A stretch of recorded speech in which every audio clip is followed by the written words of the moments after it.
Begin today the Gemara on Daf Kuf Lamed Gimel, the second line from the top of the Yamad. Ahu the Pal Ginul Nichse. This Gemara is bringing a incident that happened in connection with the halacha that I brought before, that when a person, before he passes away, distributes his properties to his children, and these are properties that there was a shibud on them, there was a lien on them for the wife to collect her ksuba from it. And this father goes and he's giving out all these properties to his children, and he also gives a piece of a property to his wife. He gives her a piece of property that's even less than the value of the ksuba, but he gives her also something. So in such a case, the Gemara before said that if she accepts this, she's being meichel on her ksuba.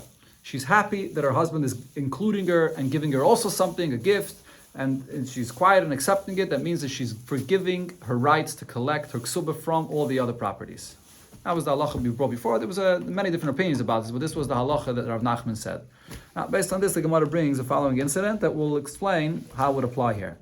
So, there was an individual that was dividing, right before he was passing away, he was dividing his possessions, his properties, and he divided it for his wife and for his children. So seemingly mamash like this case, that he's giving away the properties and he's distributing it for his children, and he's including his wife as well. He's giving her also something.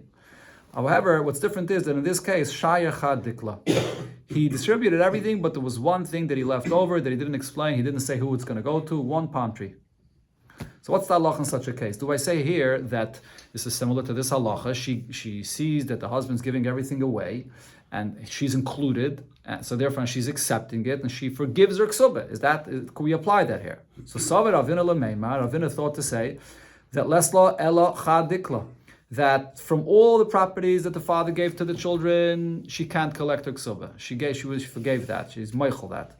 That one palm tree that was left over, that was not specified who it goes to, so that's left for her to be able to collect her ksuba from.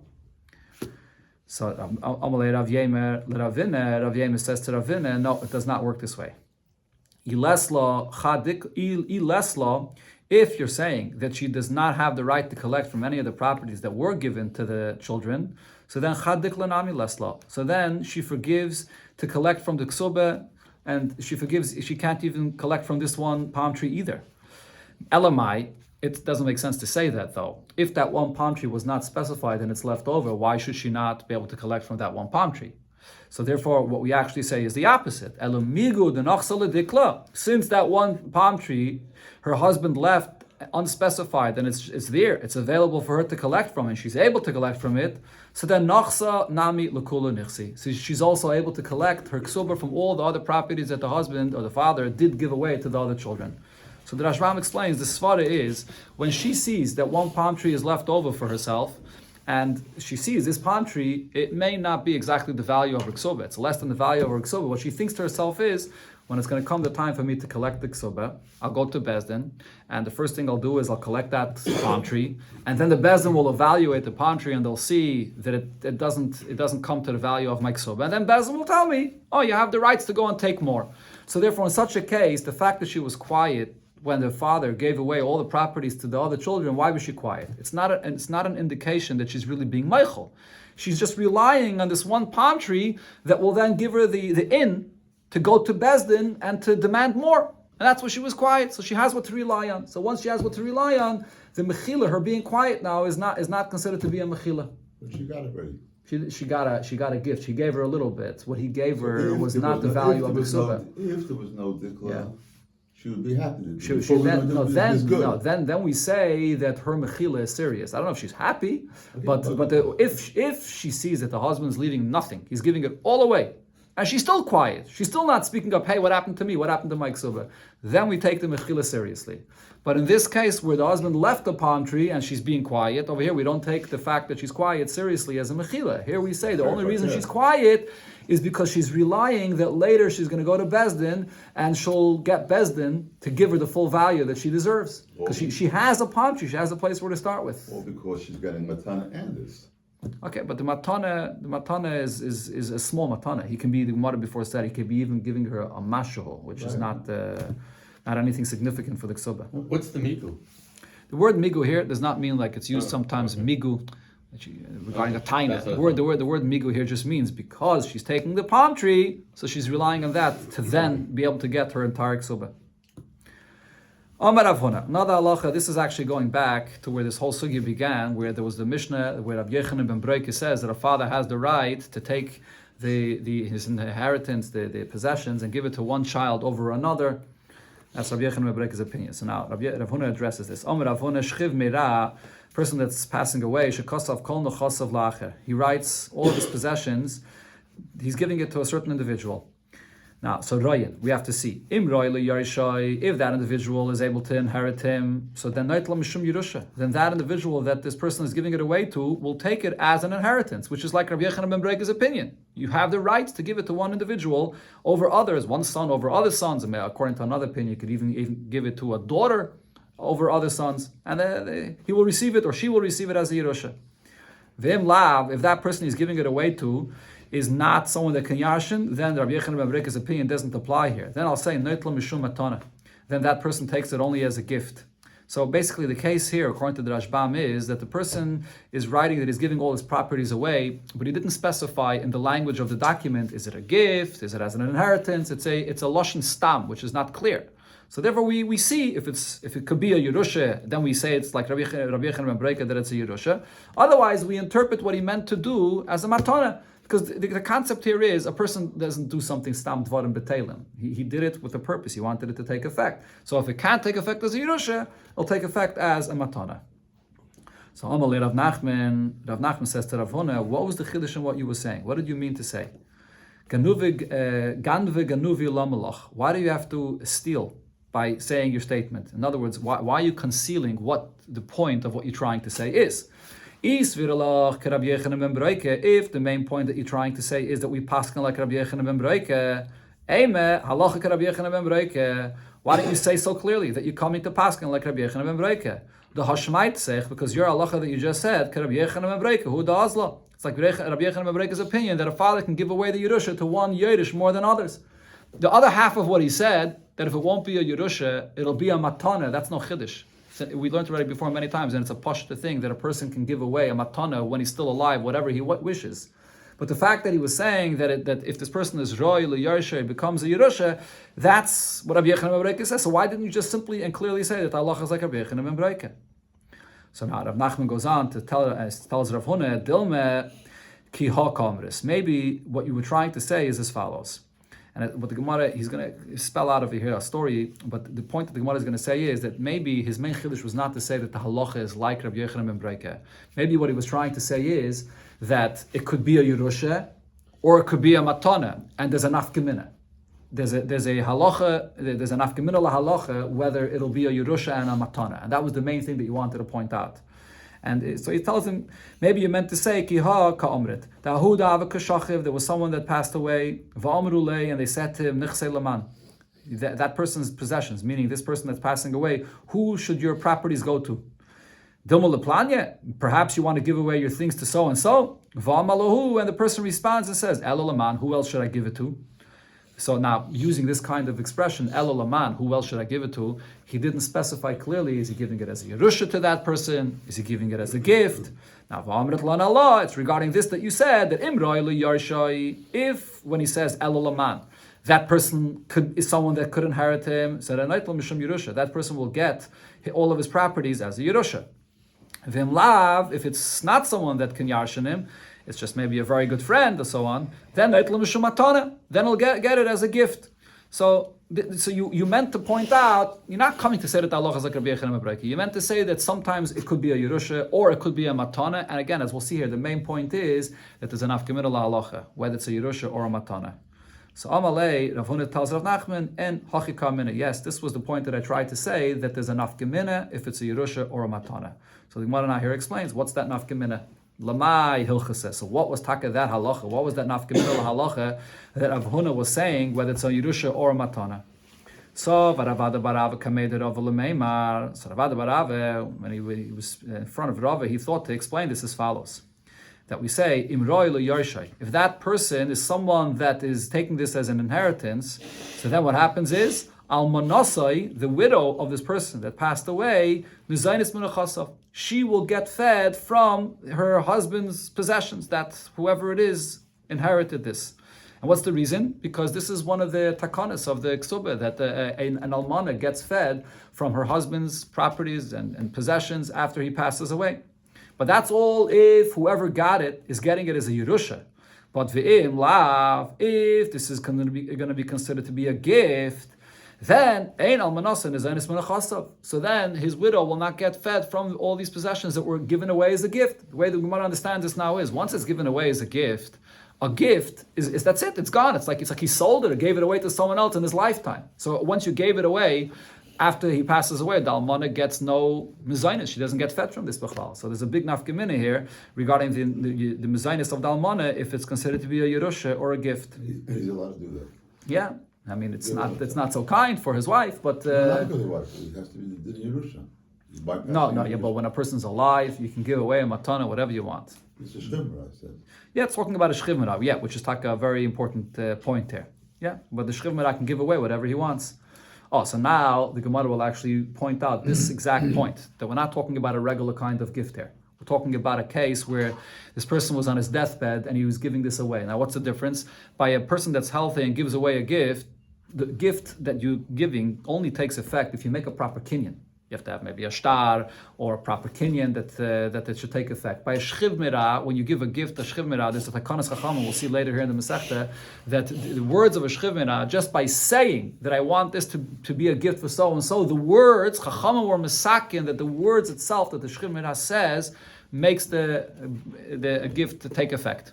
It's a takana that they didn't want a person on his deathbed to get all mavulvul, that what I want is not going to happen. So they said that it should take effect right away. Okay, that's the takana chacham for shchiv mirah. The Gemara doesn't examine whether he's sound of mind. Yeah, he has to be sound of mind. Yeah, but the chiddush here is that it takes effect without a kinyan. It's a takanas chachamim. Minatayra, the kinyan does not take effect. It's a takanas chachamim that this gift takes effect. So now, based on that, because we're talking about a shchiv mirah, so Rava asks over here on this nafkamina. Omalei Rava, so Rava asks, migra gara. If you're going to say that the one that he was giving it to, and it's a matna shchiv mirah, does that make it any worse now for his wife that she will not get fed from this? Hash to be a rusha. If in a case where we're saying, if the one that he gave it to, it was an inheritance, the iraisa, it's an inheritance minatayra. According to Rabbi Yochanan ben Breke, he can decide to give away the inheritance to whoever he wants. Amrit, you're telling me almanasai nizaynis minachasav, even though it's a full inheritance that the Torah gives to this person, but yet the takana of chachamim applies that the widow gets fed from these possessions. B'matane derabanan. Since here we're talking about a shchiv mirah, it's not even a real proper gift with a kinyan. It's a matane that is only based on the words of the shchiv mirah that chachamim instituted that it should take effect. Minatayra doesn't take effect at all. Like kol shekain, most definitely, chachamim did not allow this matana to take effect in such a oifen that it should exclude his wife, that she shouldn't be getting any mezainis from this. So definitely she'll get mezainis even if it's a matana as well. So therefore, this is not enough gemina. I thought it's the idea of times.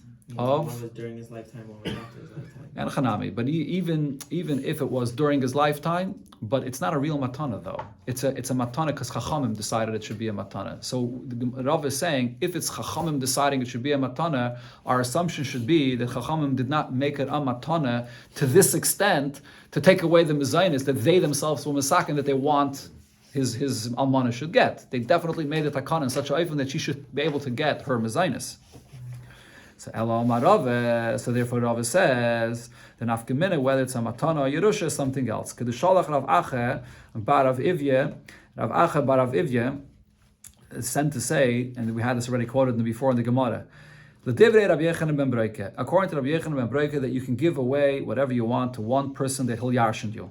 But according to him, if you come and say Nechasai Lacha, I'm giving you my possessions, and then you tell him Vachrecha, after you pass away, Leplain. It should go to someone else. It should go to a second individual. So now, Imhaya Rishain, Roy Yarshai, if it's the case that first person you gave away all your possessions to is somebody that's able to yarshin you, so then Ein L'Sheni B'Makim Rishon Klum. So then the way we interpret the person's words, even though he didn't specify, again, this is also a case according to the Rashbam where he didn't specify, he just said Nechasai Loch. It's not clear, is it a Yerusha or is it a Matana?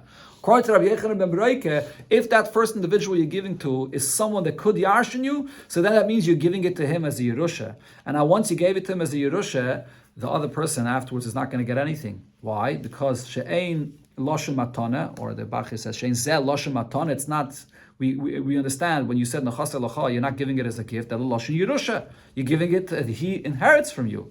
And the Yerusha ein la hefsek. The Yerusha is never interrupted. You can't come and make a t'nai against Torah. Once you gave it to the first person, yeah, you have the right to give it all the way to one person as a Yerusha. That Rabbi Yochanan ben Beroike learns from a pasuk. But once you give it to him as a Yerusha, so then it remains by him forever, to him, to his children forever. You can't then give it to someone else. So this is an afkemine for whether it's going to be a Yerusha or a matana. If it's a Yerusha, so then once you give it to one person, you can't come and stipulate and say that after you, it should go to someone else. But if it's a matana, then you can give it a matana to him, and you could say it's only a matana as long as you're alive. But after you die, it goes to someone else. That's the nafkamina that the Gemara comes to. But over here, if he specifies clearly, that concept of ayin yof is if he doesn't specify. If he specifies clearly. Now the Gemara here continues and says, "Amalei Rava le Rav Nachman." Rava says to Rav Nachman, "How can you say that if it's a Yerusha, that it continues by the first person forever, but v'ha afsaka? He's clearly saying, I only want you to have it for a certain period of time and not more."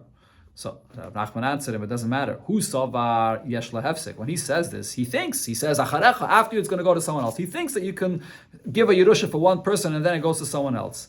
But the Torah says that once it's a Yerusha, there's no hefsek. You can't make a t'nai against the Torah. So therefore it remains by this person forever, if it's a Yerusha. Okay, so the Gemara concludes with an actual story that happened like this. A person says to his friend, this case that we just spoke about, I'm giving all my possessions to you, and then after you, luplaini. After you die, it should go to someone else. But the first person that he gave it to was somebody that was not just a friend, even though it says chavre, but it was someone that was a relative that was able to yarshin him. So the halacha of Rabbi Yochanan ben Beroike applies that you're giving it to him as a Yerusha. That's who he was. So now shachiv rishay, the first person passes away, so also sheni katova. So the second person says, oh, now I'm supposed to get it. So Savar Rav Ilish kamed Rav Lameima, Rav Ilish, which was in front of Rava, he thought to paskin and say that sheni nami shakel. After the first one, now he passed away, the second one gets it. Like the one that gave it said it should happen. Amalei, so Rava said to him, Daini de chatzatzta hochi daini. Judges that are making compromises judge this way. A judge that doesn't know how to paskin, so what does he do? He just says, let's make a compromise. You take half and you take half. In other words, a judge that doesn't know the halacha paskins this way. And because Rava said, the halacha that we just said before, so Rav Hainu the Shalach Rav Acha Barav Ivye, isn't this the case that Rav Acha Barav Ivye is sent to say that once the first person gets it as a Yerusha, then the next one afterwards gets nothing?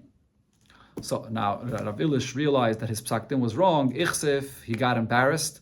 And the Shbam here says he thought to himself that if Rava wasn't here, I would paskin a din that's not true. And Rava probably thinks about me that I don't know halacha. And when he's not here, I also paskin dinim that are not true. So he got very embarrassed about this. And then Kari Alei, Rava, in order to appease him, so he Rava read on him the pasuk, Ani Hashem b'yita achishena, that the Eibishter in the right time brings quickly someone that should save the situation. That's how he translated it here. In other words, he was telling him, Rav Ilish, that I'm sure that in other situations you always paskin right. In this situation, the Eibishter brought me here in order to make sure that you'll paskin right, because your piskei dinim are always right, and therefore I was here to make sure that your psak din should also be right here.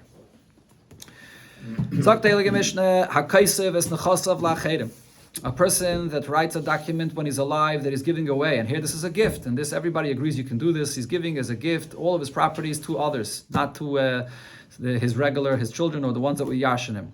V'yiniach es banov, and he leaves his children with nothing.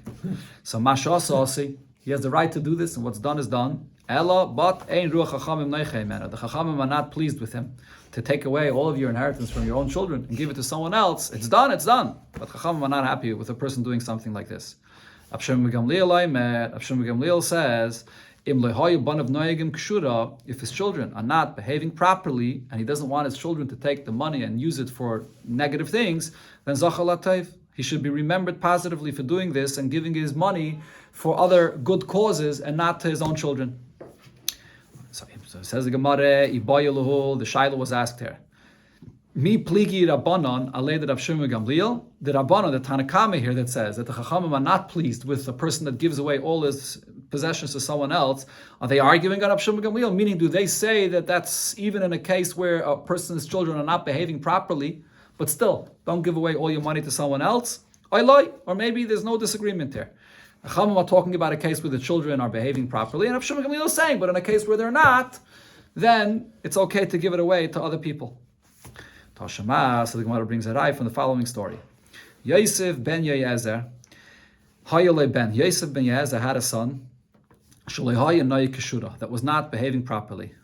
Havale Elisa de Dinri, he had a vessel full of dinrim, and what did he do with this? Kam Aktisha. He got up, and instead of allowing it to stay there, that his son will inherit this, he gave it all away to Hektish.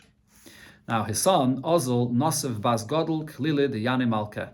His son went and got married to the daughter of the one that prepares the crowns for Yanai HaMelech. Now Eilida de Bisu, his wife, gave birth. Now Zavanla bin Nisa, he bought a fish for his wife to eat. He cut open the fish, Ashkech ba Margalisa, and he discovered inside the fish a precious gem. So Amr Alei, his wife says to him, Loi timte la malka, don't bring this precious gem to the king, because she came from the family that was working for the king to prepare the crowns for them and the jewelry for the king. Says, don't bring it to the king, this precious gem that we discovered here. Why? Because the shakla lam yinach bedami klili. They're going to take it from you and they'll pay you a cheap price. They're not going to give you the full value for this. So rather, what should you do? Zil amte legabe gizbari. Go bring this to the gizbar, which is the gabai of Hektish, and give it to Hektish as a donation for Hektish. And veloi tishamiyat. Then his wife tells him, well, when you come to Hektish, don't give Hektish a price. Don't evaluate it yourself, how much the value is that you're giving it to them. Why? Because the rule is, whatever you say to Hektish, that this is what I'm giving, or this is what its value is, your words itself is equivalent like a kinyan, that this is what belongs now to Hektish, and therefore don't give it any price. Allow Hektish to evaluate it properly, and Hektish will tell you what the right value for it is and pay you for it. Let them evaluate it. So he brought it to Hektish. Again, this is who we're talking about over here, the son of Yosef ben Yezer. He brings this very precious gem that he found in the fish to Hektish. Shamua, so the Hektish, the Gizbar of Hektish evaluated it, but later Elisa de Dinri, that it was worth 13 dinrim, or 13 vessels of dinrim. Amri Lei, and now the Gizbar of Hektish tells the son of Yosef ben Yezer, Sheva Ike, 7 of these dinrim, or these Elisa de dinrim we have to pay you, but Shisleke, the other 6, the remaining 6 that we would owe you for this, we don't have. Hektish couldn't afford to pay the whole thing. All they had was 7. So he says to them, to Hektish, Shava Havali, give me just 7, and Shis, the other 6 that you would owe me for it, Harehein Makudashes Lashamayim. I dedicate it for Hektish. So he basically gave away the value of 6 of the dinrim to Hektish. Again? She said, don't give it, don't. She said, wait for Hektish to evaluate it, and Hektish will evaluate it properly. But in the end, though, he gave up on the full price, and he dedicated to Hektish that they can keep it for the price of 7. Now, the Kosvu, Hektish would write down the donations in order that you should learn out and understand what these donations are. So Hektish wrote down, Yosef ben Yezer, his father, Yosef ben Yezer, Hichnis Achas. He brought 1 Elisa, he dedicated 1 Elisa of a dinner to Hektish. Ubenai and his son, Hichnis Sheish. He brought 6. That's one version of what the Hektish wrote. In other words, they were saying, look how great that the son gave to Hektish more than the father. Another version here is that they wrote down actually in the negative. Yosef ben Yezer, Hichnis Achas. Yosef ben Yezer gave to Hektish 1. Ubenai Haitzi Sheva. And his son took 7 from Hektish. Which means that he took from Hektish whatever Hektish had. He emptied out Hektish. So in other words, that they were saying that if Hektish would have had all 13 to pay, he would have taken all 13. They only had 7, so he took 7. But he emptied out hektish altogether. He shouldn't have emptied out hektish completely. So they were saying in the negative that he took away from hektish, even though he got a cheaper price and he was meichel the other 6. So now the Gemara says, what do we see over here? This was a father that he had the money of his inheritance and he took it away from his son. He gave it all away to hektish. And now in his son went and did what he did. As the Gemara here brought the 2 versions. So what does this mean? Could we prove from here that the father did what was right or not when he took it away from his son? So the Gemara says, according to the first version, that we said that what did the hektish write?